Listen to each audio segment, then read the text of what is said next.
What's going on, everybody? In today's video, I'm going to be showing you a super easy process and how to color your art in a cel shading technique style. I guess technically you consider it like an anime style of coloring. It's really just going to be like a 3-step process. I'll add a little bit extra at the end for you to spice it up a little bit.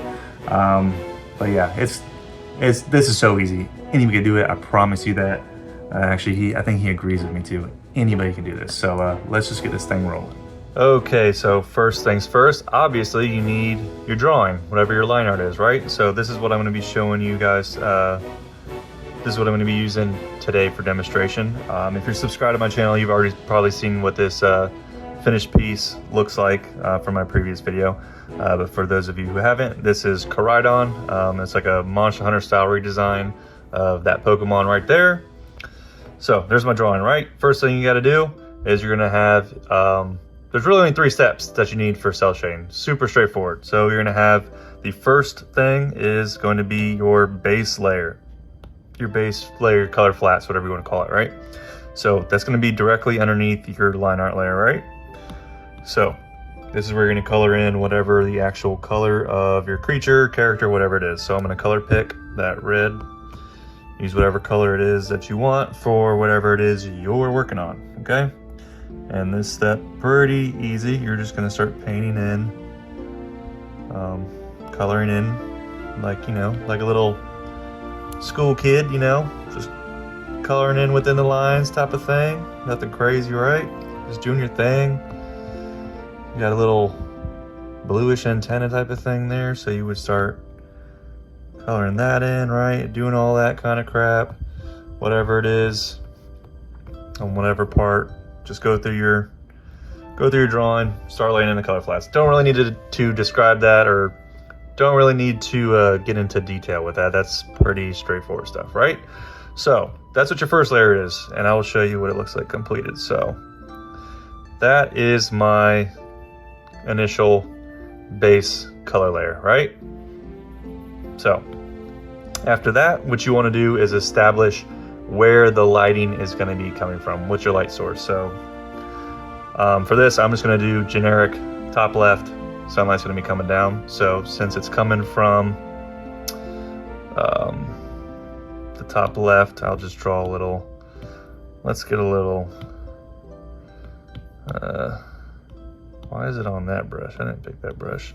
So we're going to say the lighting is coming from that direction, right?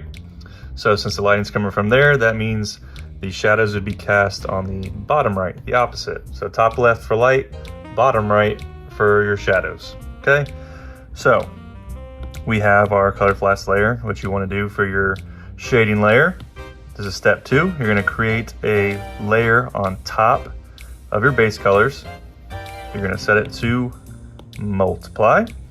And then you're going to pick, so when I'm doing my shading, I pick like a coolish, usually like a coolish blue gray type of color, because shadows are typically cooler. So that's what we're gonna go with. And then you change your opacity down. This is up to you depending on how deep you want your shadows to be. As you go between like 50 to 70%. All right, so that's how you can kind of see. And then if you change the opacity, you can see the depth of the shadow, right? So this is going to be our shadow layer. So what you can do, there's 2 ways you can go about this. You can either just take your paintbrush tool and just start painting in like this where all your shadows are going to be. So I'll just demonstrate here. So once again, bottom right of that, this is also on top of his eye and it's protruding out, right? So it's going to also cast a light, or I mean it's going to cast a shadow directly over his eyeball too, right? I'll just do like a little quick demonstration. So his mouth and everything, the teeth are going to be, that top jaw is on top of the bottom, so it's going to cast a little bit of light. Bottom chin, right? It's going to have shadows. And obviously you're going to need to know form, anatomy and form and how light works. I'm not going to teach you about like, exactly like that. I'm just showing you the basic steps here. So you need to know your basic shapes and everything. So the jaw would cast a little bit of a shadow over there, right? And then this, since this is like one muscle, right? And this is like a separate type. So to separate them, you would also have like a shadow like that too, right? The feather type of things here, they would cast a shadow. This is very rough, right? I'm just kind of showing you how you would do it. So that's one way, either using the brush, or what I like to do is I use the lasso tool. So right there, freehand. And then what you do here, you're kind of just gonna trace in your shadows. So this is a little bit different of a technique. I prefer this because it's a little bit more pinpoint accurate. And it's also like a little bit sharper of a line too than just that paintbrush tool. So you just do that and you can see you start laying in the shadows like that. Again, lighting's coming from that way, so the shadows are gonna be cast there, type of thing. And as you get down, like that, the shadow's also gonna cast underneath there, right? So, pretty straightforward, right? Simple stuff. You start putting in all that. That's step 2. So let me show you what that looks like completed. So, 2 layers so far, base layer, and then your 1 shadow layer. You really have 1 more step to go for simple cel shading. You know, it's not a, you could do more, you could do a little bit more, which I'll show y'all after, but for, you know,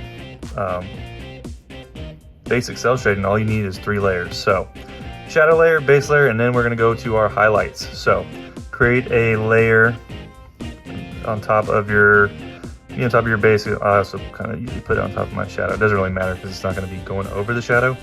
And then same thing, we're going to actually set this to overlay. So for your highlights layer, use overlay.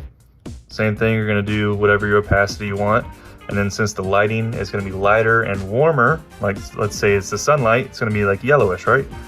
So I'm gonna take like a bright whitish yellow color. And then the same thing you do with the shadows. You're just gonna come in here and you're gonna either paint in or trace in, whatever you gotta do, your lighting.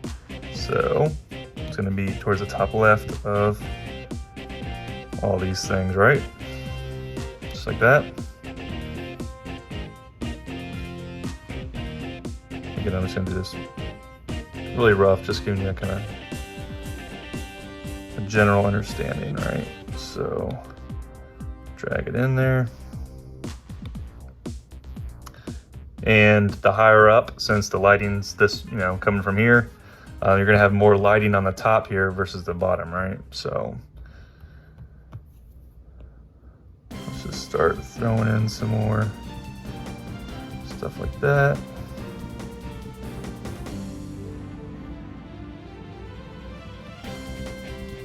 All right, so you can see, get a general sense of it, right? Pretty easy stuff, and then I'll show you what that looks like. So boom, all right? So there's really all you need for cel shading, all right? Just 3 layers, your flats, your 1 shading layer, and your 1 highlight layer. And you can call it quits there. You're good to go. Like, that looks pretty decent, right? Not too shabby, simple stuff. Now, if you want to push it a step further, what you can do is you can add another highlight layer, which you would do the same thing. You would do an overlay, you set the opacity down, keep that same color if you want, and then you can just come in here and then you can paint in or trace in whatever, just a little bit extra type of highlights, right? Just to make them pop out a little more. So you do that and all this stuff and be a little bit smaller of a layer, or a little bit smaller of a surface area, right? It's gonna be within it. And again, within that highlight, the second highlight is also going to be more to the top left within it as well, right? So it wouldn't be down here, it'd be more towards this side. So, because again, it has to kind of fade, right? So you can do that, another layer. So that's kind of, here's the completed highlight layer. You can see there, kind of laid them in right there, right? So boom. Simple stuff, right? Now, if you want to take it 1 step further, what you can do is like a rim lighting or a bounce lighting effect. And what that means is, so you have your lighting coming from here, right? Well, if lighting's hitting from here, it's not just hitting the object, it's also gonna come down and it's gonna reflect back up. That's called bounce lighting, reflective lighting. So whatever your ground color is, you can add another layer underneath here, a lighter layer, to kind of give that, give your drawing a little bit more form, a little bit more three-dimensional shape to it and everything, a little bit more complexity. You don't have to, but I will show you guys kind of what that is. So what you can do, go down to, since we're gonna have that bounce lighting, it's gonna be hitting underneath, I'm just gonna be putting it on top of the actual multiply layer. So go to your multiply layer, do that, right?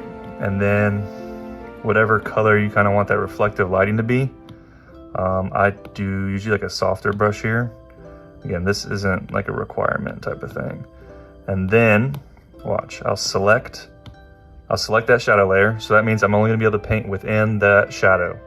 So then when I come up to this layer that's gonna be my bounce lighting, I can see how I'm coloring here, nothing's happening. But then when I come here, whoa. But then also, see, it doesn't extend into past that. It's only gonna stay within the shadow layer, right? So for your bounce lighting, you could just take a softer, you want this to be less, kind of less intense, your bounce lighting. It's gonna be very faint. So you can see here, I'm just gonna kind of like generally paint in like what it would look like if the light's bouncing off from there, right? The brightest yellow color of the ground. And you would just kind of go around all that shadow like that. And just kind of gently lay in that reflective lighting, all right? So I'll show you what that looks like. So I did a very faint one on the completed piece there. So you can kind of see just a little bit. It just adds a little bit extra. You don't have to do that, it's not required. Like I said, all you need is a base layer, a highlights layer, and a shadow layer. That's all you need for cel shading. This is simple, elementary school type of stuff, y'all. This is very easy. Just know your shapes. I mean, know your shapes, know your forms, you know. One of the things I like to do, this is a little off topic, but like with my line art, you can see like here, it kind of looks like scales, right? But then I put those kind of faint lines in there, also just to kind of give this sort of muscle a little bit more shape and form. It's not like a straight line, right? See how it's curved? It gives that impression that this is like a rounded thing. This is rounded, that's rounded, that's rounded, right? So you can kind of, that kind of helps you visualize or just picture in your head how the shadows would hit it, right? So like this is one big neck muscle there, and that's one group there. That's why I separate it like that, right? So yeah, that's kind of it, guys. Pretty straightforward, simple stuff. Let me just go ahead and show you what this looks like when it's all done. So that's the completed piece. Posted it up on my previous video. I got a whole series where I do these redesigns that you guys can check out if you haven't already. But yeah, that's pretty much it, guys. Basic stuff. Little 3-step process is all you need to get your art looking pretty dope, that cel shaded style. Yeah, nothing else for you. So do me a solid, if you like the video, hit that like button. If you're new here, subscribe to the channel. And if you ever have any questions or anything, or maybe you have some video ideas or things you want to see me draw, go ahead and put it down in the comments below. Let me know, and maybe I'll get to it and help you all out if you have any questions or, you know, regarding techniques and stuff like that. So yeah, that's gonna be it for today's video. And until next time, I'll see y'all later. Peace out.